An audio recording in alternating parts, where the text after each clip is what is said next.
Yop les pilotes et les conducteurs du dimanche, bienvenue dans cette petite vidéo vlog depuis Bruxelles et le salon de l'auto 2020 en Belgique. Vous l'avez vu, ce salon de Bruxelles, c'est aussi l'occasion de voir des voitures de rêve. Je suis actuellement dans le palais des Dream Cars. Nous pouvons y trouver entre autres la Pog Tador que vous voyez derrière moi, la fameuse Lamborghini de l'ami Pog. Il y a également quelques voitures de collection. Juste de l'autre côté se trouve ici une Jaguar E-Type Cabrio de première série aux couleurs du Union Jack. On a également quelques voitures un peu particulières, comme par exemple celle qui se trouve en face de la Jaguar, qui est une création nationale en Belgique. Il s'agit d'une Kruger. Je vais tenter de vous la montrer, je me fraye un chemin entre les visiteurs du salon. La Kruger qui est ici, qui est donc une voiture custom à la belge. Elle n'est pas immatriculable malheureusement, elle est très originale et on peut le voir, il y a des petites features assez sympas. Il faut savoir qu'elle est motorisée par un moteur Bentley et puis si on regarde, les jantes sont aussi très spécifiques. Comme à son habitude, le salon met également à l'avant des solutions un peu différentes, comme par exemple cette voiture à 3 roues qui existe en plusieurs versions. On a une version un peu plus luxueuse et une version un peu plus axée sur le sport. Et eh bien, ce type de voiture a aussi sa place dans le salon Dream Car, bien évidemment, comme chaque année. Cette année, des voitures japonaises se sont invitées dans ce palais Dream Car. Habituellement, la Nissan GT-R est toute seule. Cette année, sa concurrente de l'époque, la nouvelle Toyota Supra, est présente également dans la partie Dream Car. Alors assez étonnamment, bien que BMW soit présent dans ce salon Dream Car, la Z4 n'est pas présente dans ce palais. Elle sera probablement visible dans le palais normal de BMW. On verra ça un peu plus tard dans la vidéo.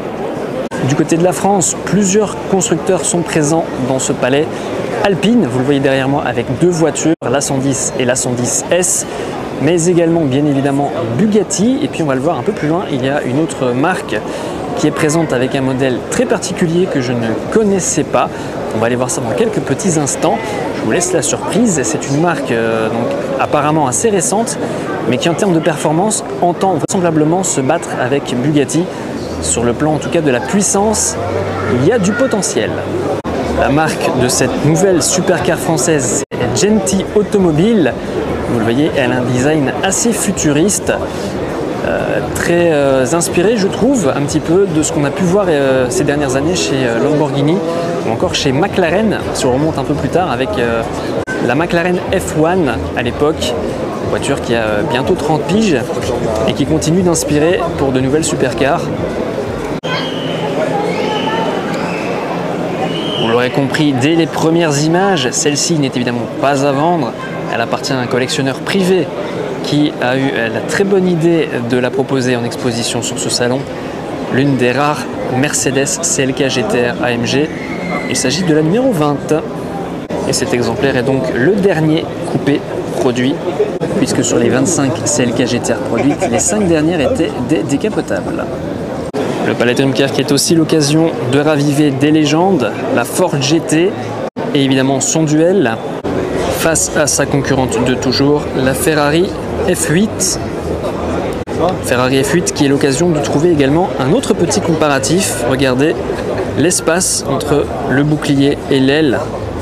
Maintenant, regardez sur l'Aston Martin DBX, l'écart entre le bouclier avant et l'aile. Il n'est pas régulier et il est quand même assez large, alors qu'il est quasiment inexistant sur la Ferrari. À ce niveau de prix, ça fait mal. On remarquera que sur la DBS, les ajustements sont un petit peu mieux. James Bond a quand même encore des belles voitures à se mettre sous la main pour les prochains films. Chez le cousin britannique, Jaguar nous présente l'I-Pace 100% électrique dans une version de course. Le kit aéro est impressionnant. Un SUV sur le circuit, peut-être bientôt une réalité avec Jaguar. Et vu sa tête, j'ai envie de dire pourquoi pas. Celui-ci, il faut bien le dire, il a une bonne petite gueule. La nouvelle Audi R8 GT2 dans le programme LMS. Voiture qui est présentée ici comme une voiture de gentleman driver. J'ai plutôt l'impression que c'est une pure voiture de compétition. En tout cas, elle a un fameux look et un aileron assez original. Regardez par vous-même. probablement plus réaliste pour la plupart d'entre nous. Un nouveau constructeur sur le marché, Polestar. Vous avez sûrement déjà entendu parler de cette marque, puisque auparavant, Polestar s'occupait de préparer les Volvo de compétition. Aujourd'hui, c'est devenu un constructeur à part entière, toujours relativement lié à Volvo. Ça fait également partie du groupe Geely et il nous présente la Polestar 1. Alpina est également présent sur le salon avec cette B3 Touring, avec d'un côté les jantes habituelles à bâton, alors que l'autre côté a des 5 triples branches. Un petit peu de changement donc chez Alpina pour cette édition du salon de l'auto. Parmi les constructeurs absents de ce palais Dream Car, Maserati, qui est néanmoins représenté par 2 modèles, d'une part chez Zagato, avec cette voiture qu'on a déjà pu voir l'année dernière. Il s'agit en fait d'une voiture belge, il s'agit d'une Gillette, carrossée par Zagato, utilisant donc des éléments mécaniques de la firme italienne Maserati. Alors que la deuxième Maserati présente est proposée par Touring Superleggera, avec cette version basée sur la Gran Cabrio. Et elle offre par contre un design totalement différent, les différences les plus flagrantes étant sur les faces avant et arrière. Chez Bentley, on ressortait les modèles historiques du placard, avec cette voiture ayant participé au Tour Amical. Un design à mi-chemin entre une voiture amphibie, une voiture, une torpille, une fusée. On ne sait pas trop dans quelle catégorie la mettre. Dans un coin un peu reculé du palais Dream Car, une voiture qui est pourtant une première sur ce salon de Bruxelles, c'est la BMW M8 Grande Coupé, le gros 4x4 de la marque. La M8 Grande Coupé qui est accompagnée d'un véhicule non moins impressionnant,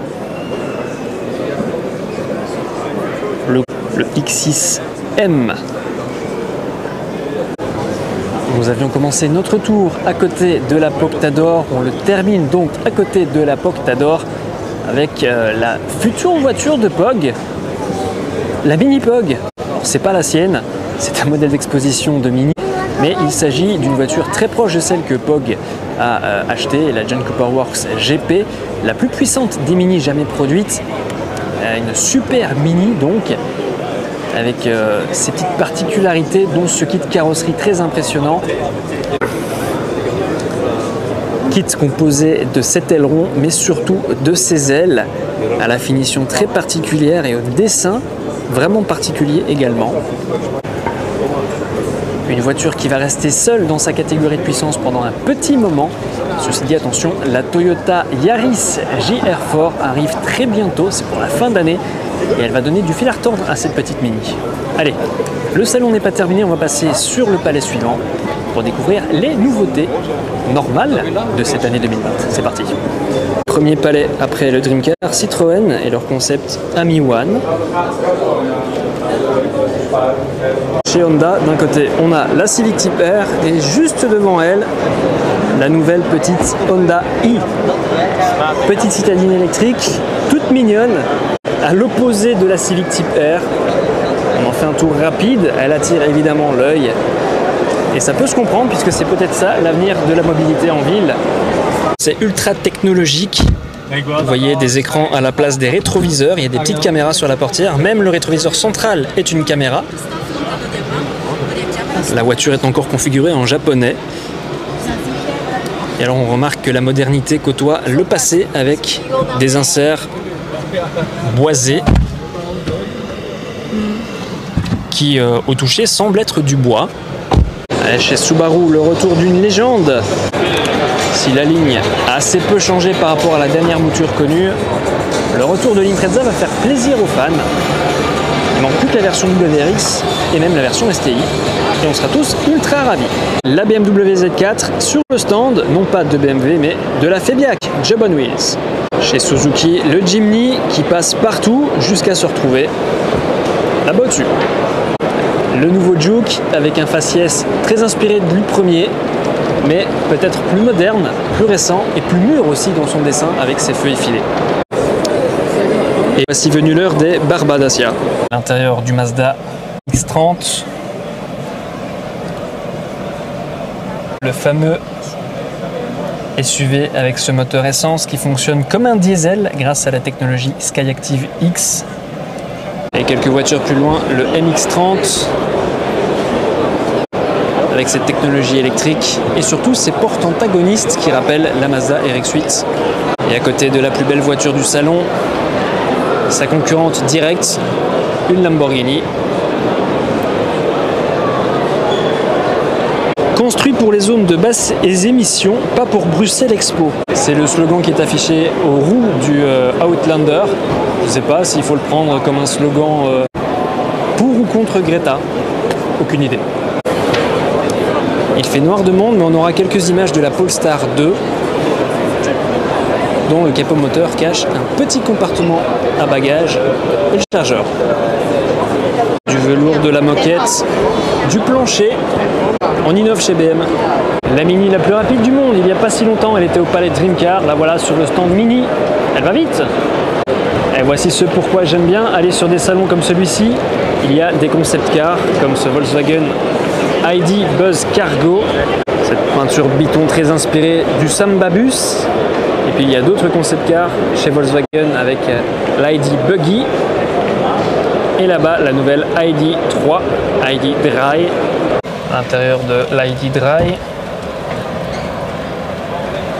Avec un intérieur assez simpliste, assez compréhensible. Et en attendant, la Yaris GR4, la Gazoo Racing, Hot Tanak et Martin Garveoya.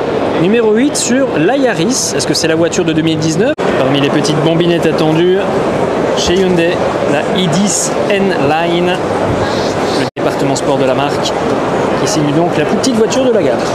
Quelques mètres plus loin, on retrouve la i30 dans cette finition N. Et puis surtout, la i20, mais attention, pas n'importe laquelle, la i20 World Rally Car de Thierry Neuville et Nicolas Gilsoul. Et entre Ford qui nous fait des SUV Mustang et Puma, Mitsubishi qui nous fait des SUV Eclipse, un revenant MG qui nous sort la ZS EV, le petit Land Rover en Lego et le Land Rover en tôle, en acier, en plastique, en verre et en caoutchouc dans sa version courte. Et la 508 Peugeot Sport, la voiture de l'année 2020, vous la connaissez déjà probablement, la Peugeot 208 et en motorisation électrique. L'Opel Corsa, la nouvelle, et celle qui aura le plus retenu mon attention, c'est celle-ci de Corsa, et puis évidemment la petite Opel GT tout en haut, vestige du passé de la marque.